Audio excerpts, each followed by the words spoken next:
All right. So I've went live on TikTok and YouTube, and the internet just isn't keeping up. So what I've decided to do is just go over a short little what I'm working on. So this is a Mazda RX-8 Tesla hybrid diesel conversion that I've slowly been working on over the last 6 years. We first started the project with a diesel engine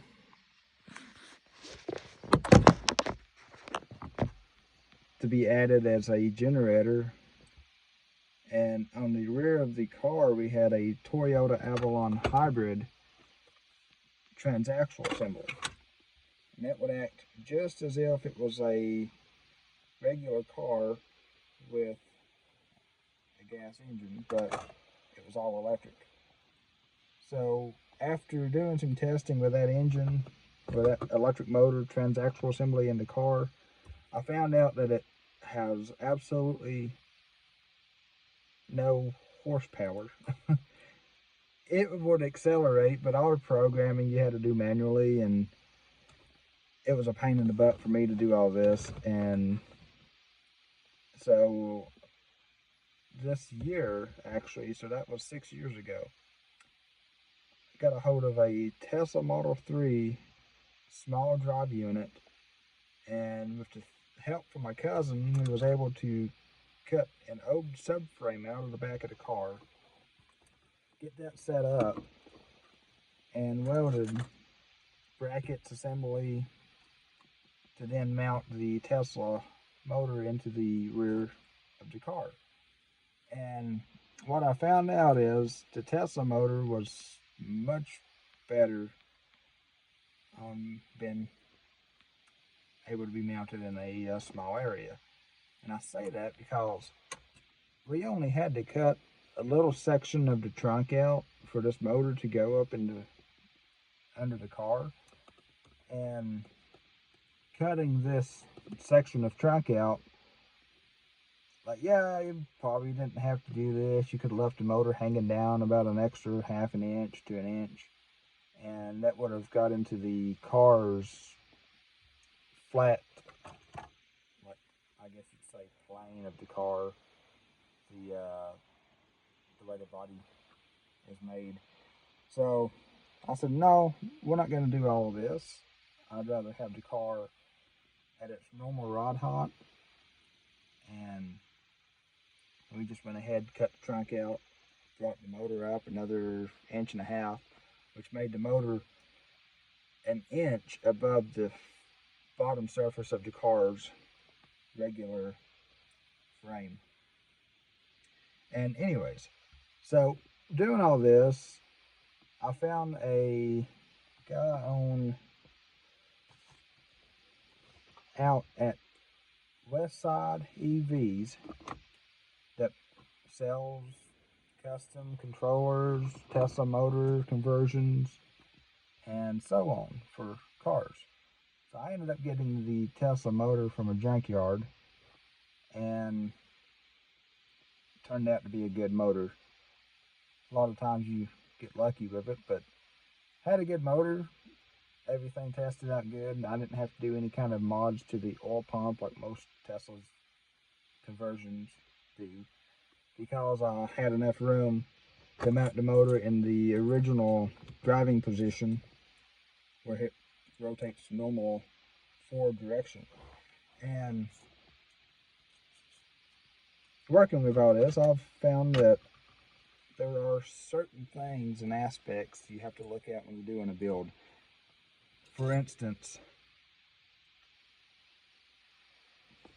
parking brake.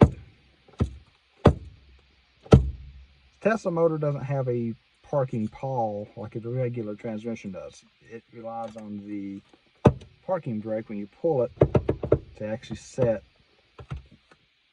the brakes on the wheels. Well, I didn't have that in the car. I should have, but I didn't. And since then, I've added the brake cables back, the parking brakes. I've changed the rear brake pads assembly, brake rotors, brake calipers, and I ended up having to go back factory so that we have regular parking brake. And now today, as you see, we're working on wiring for the diesel engine's fuel cutoff solenoid, and hopefully throttle pedal assembly. So we're going to send throttle pedal sensor data to a control board. It's going to be a Android based, probably not Android, but Arduino Uno, that will read the throttle pedal sensors off the car. I will have an adjustment to add a percentage more of throttle. So when you're going down the road and you're running the diesel engine and you want to charge and or drive the car and use less of your battery, you can turn up the switch so the engine's putting more power to the actual wheels, versus what I had planned was having the diesel engine do is just charge the car's batteries. So anytime you stop, you charge the car, start the engine up, charge batteries up, and go on. But now, since we're doing this hybrid conversion, we have a bigger engine that can do the amperage that we need. Finally got that working. I've decided to go on the route of using just the engine as hybrid, charging, or just powering the wheels straight off the engine. So let's see here. Wires are good.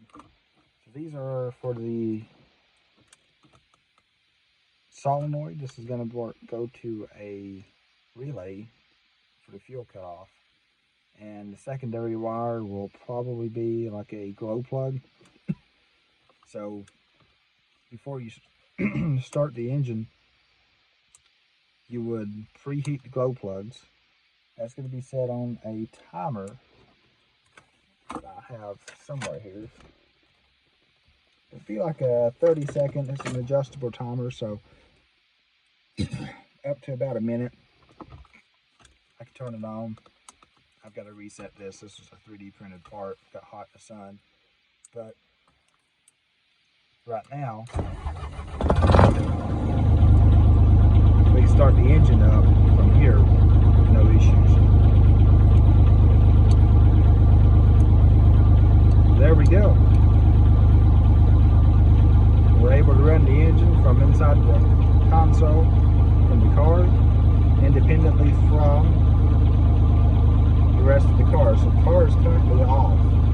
So I can start the engine, have it running, do all I need to do with it, have it preheated, ready to go, turn the car on, free charge the capacitors, engage the batteries, contactors, and then flip the switch on here that will then begin to charge up the batteries.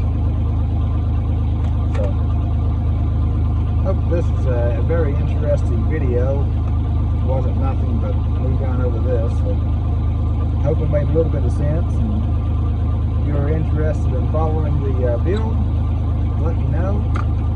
Subscribe, because whether you know it or not, those subscriptions really matter. Let's check this and see if we have. Yeah, there we go. And then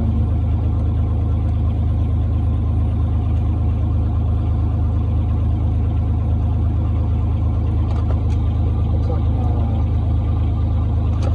oh yeah, that's not working.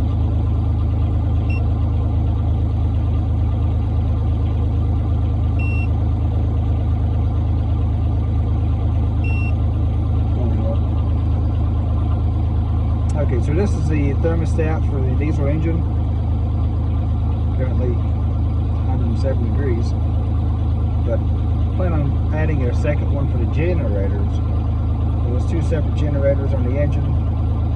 I need to know what the coolant temperature are on those so we can monitor them, make sure the health is good. And there There's the center console. Right.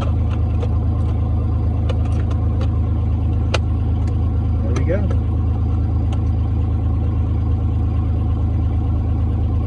So this is how it's going to set.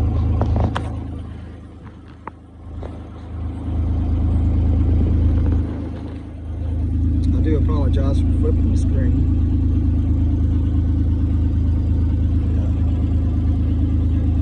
That's what we're looking at now.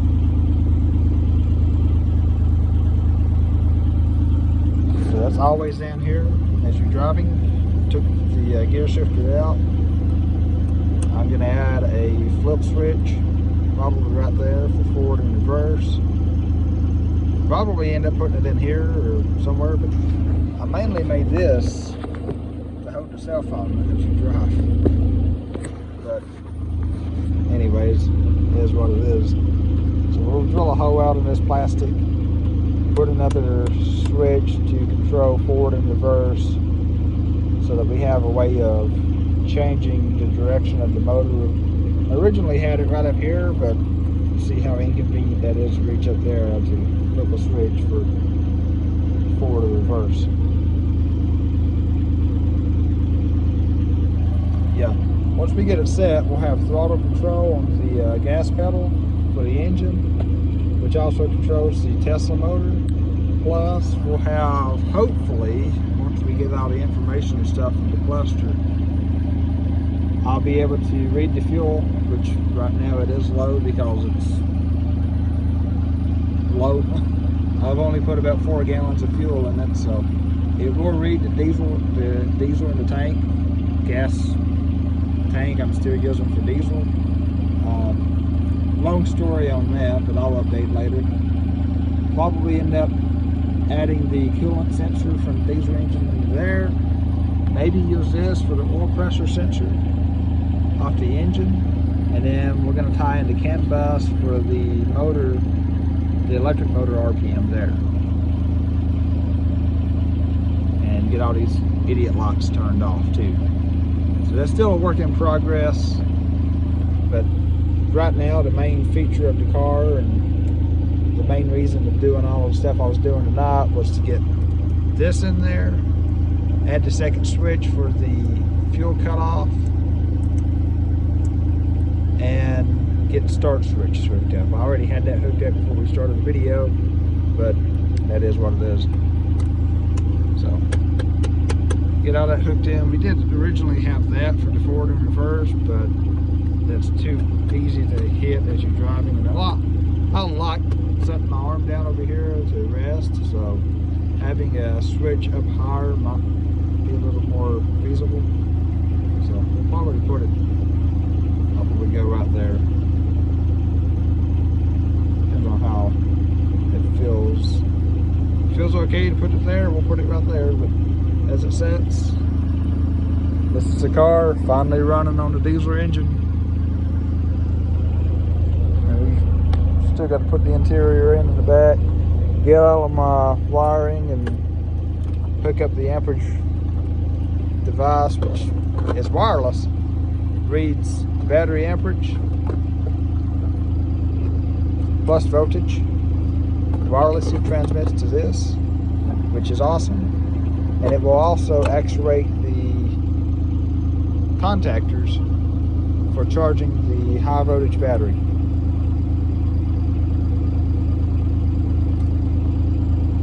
Thank you, and I hope you subscribe and leave me a comment on what you want to see next. Want me to make more videos like this, just let me know.